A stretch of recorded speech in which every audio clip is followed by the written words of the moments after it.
Ang mabuting balita ng Panginoon ayon kay San Juan. Kinagabihan ng linggo ding iyon, ang mga alagad ay nagkakatipon. Nakapinid ang mga pinto ng bahay ng kanilang pinagtitipunan dahil sa takot nila sa mga Hudyo. Dumating si Jesus at tumayo sa gitna nila. "Sumainyo ang kapayapaan," sabi niya. Pagkasabi nito, ipinakita niya ang kanyang mga kamay at ang kanyang tagiliran. Tuwang-tuwa ang mga alagad nang makita ang Panginoon. Sinabi na naman ni Jesus, "Sumainyo ang kapayapaan. Kung paano sinugo ako ng Ama, gayon din naman sinugo ko kayo." Pagkatapos, sila'y hiningahan niya at sinabi, "Tanggapin ninyo ang Espiritu Santo. Ang patawarin ninyo sa kanilang mga kasalanan ay pinatawad na nga. Ang hindi ninyo patawarin ay hindi nga pinatawad." Ngunit si Tomas na tinaguri ang kambal, isa sa 12, ay wala roon nang dumating si Jesus. Kaya't sinabi sa kanya ng ibang alagad, "Nakita namin ang Panginoon." Sumagot si Tomas, "Hindi ako maniniwala hanggat hindi ko nakikita ang butas ng mga pako sa kanyang mga kamay at naisusuot dito ang aking daliri, at hanggat hindi ko naipapasok ang aking kamay sa kanyang tagiliran." Makalipas ang 8 araw, muling nagkatipon sa loob ng bahay ang mga alagad. Kasama nila si Tomas. Nakapinid ang mga pinto, ngunit pumasok si Jesus at tumayo sa gitna nila. Sinabi niya, "Sumainyo ang kapayapaan." Saka sinabi kay Tomas, "Tingnan mo ang aking mga kamay at ilapit dito ang iyong daliri. Ipasok mo ang iyong kamay sa aking tagiliran. Huwag ka nang mag-alinlangan, maniwala ka na." Sumagot si Tomas, "Panginoon ko at Diyos ko." Sinabi sa kanya ni Jesus, "Naniniwala ka na ba sapagkat nakita mo ako? Mapalad ang mga naniniwala kahit hindi nila ako nakikita." Marami pang kababalaghang ginawa si Jesus na nasaksihan ng mga alagad, ngunit hindi natatala sa aklat na ito.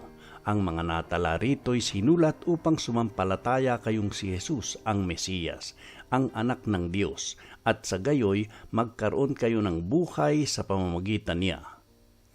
Ang mabuting balita ng Panginoon. Magandang araw po mga kapatid. Welcome sa Gospel Connect, kung saan sabay-sabay tayong lumalalim sa salita ng Diyos. Ngayon po ay pagnilayan natin ng Juan 20:19-31. Tara, samahan niyo po ako. Basahin natin ang ilang piling bahagi. Kinagabihan ng araw ng linggo, nakasara ang mga pintuan ng bahay na kinaroroonan ng mga alagad dahil sa takot sa mga Hudyo. Dumating si Jesus at tumayo sa gitna nila. Sinabi niya, "Kapayapaan ang sumainyo." Sinabi ni Jesus kay Tomas, "Naniniwala ka ba dahil nakita mo ako? Mapapalad ang mga hindi nakakakita ngunit sumasampalataya." Sa kwentong ito, makikita natin ang 2 malaking tema. Una, ang kaloob ni Jesus na kapayapaan. Sa gitna ng takot, duda, at kawalan ng katiyakan, si Jesus ang nagdadala ng kapayapaan. Hindi ito kapayapaang dulot ng kawalan ng problema, kundi kapayapaan sa kabila ng problema. Ang pangalawa po, ang hamon ng pananampalataya. Si Tomas, tulad ng marami sa atin, nagduda. Pero hindi siya pinagalitan ni Jesus. Sa halip, pinakita niya ang sarili niya at inimbitahan si Tomas na maniwala. Sa parehong paraan, inaanyayahan din tayo ni Jesus araw-araw. Maniwala ka, kahit hindi mo siya nakikita. At ang hamon po, ngayong linggo, ano ang kinatatakutan mo? Ano ang pinagdududahan mo? Inaanyayahan ka ni Jesus, kapayapaan ang sumainyo. At sa gitna ng iyong paglalakbay, tandaan mo, mas mapalad ang naniniwala kahit hindi nakikita. Manalangin tayo. Panginoon, salamat sa kapayapaan na iyong ibinibigay.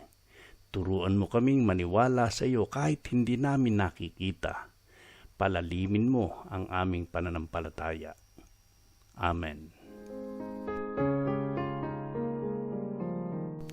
Kung nakatulong sa iyo ang pagninilay na ito, huwag kalimutang i-like, mag-subscribe at i-share ang Gospel Connect. Kita-kits po sa susunod nating pagninilay. God bless you.